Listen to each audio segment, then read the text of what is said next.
Bienvenue sur ma chaîne, la pédagogie financière avec Émilie. Aujourd'hui, nous allons parler des solutions qui s'offrent à nous en France afin de transmettre notre patrimoine à nos héritiers en évitant de payer des frais de succession. Jingle.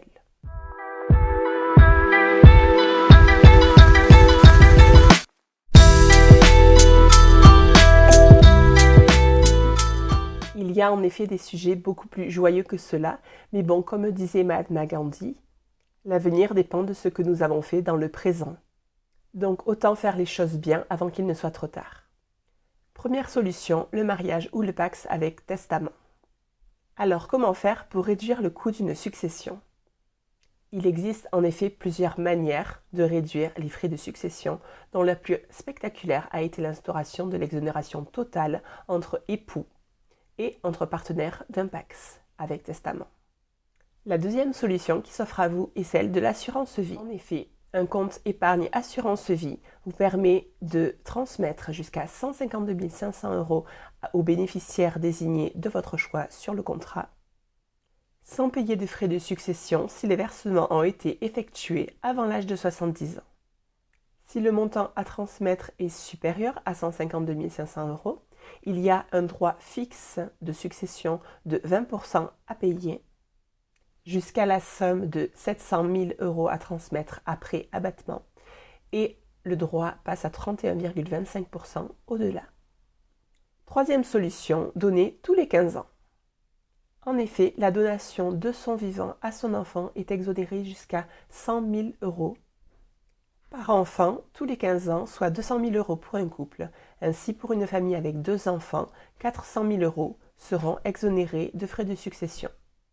Il est également possible de réaliser une donation en numéraire à l'aide d'espèces, de virements, de chèques, à ses enfants, ses petits-enfants, ses arrière-petits-enfants, sans payer de droits de succession dans la limite de 31 865 € tous les 15 ans.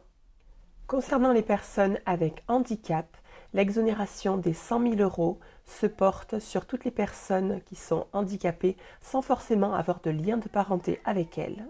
De plus, elles bénéficient d'un abattement supplémentaire de 159 325 €. C'est-à-dire que pour leur cas, la somme totale exonérée de frais de succession s'élève à 259 325 €.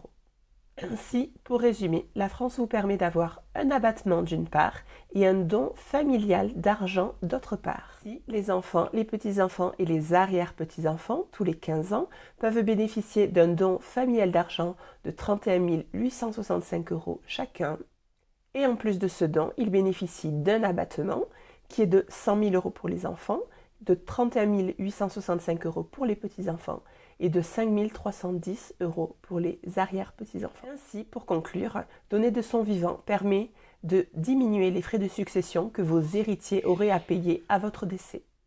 De plus, la donation et l'assurance vie restent les deux moyens les plus privilégiés afin de transmettre son patrimoine de son vivant à moindre coût.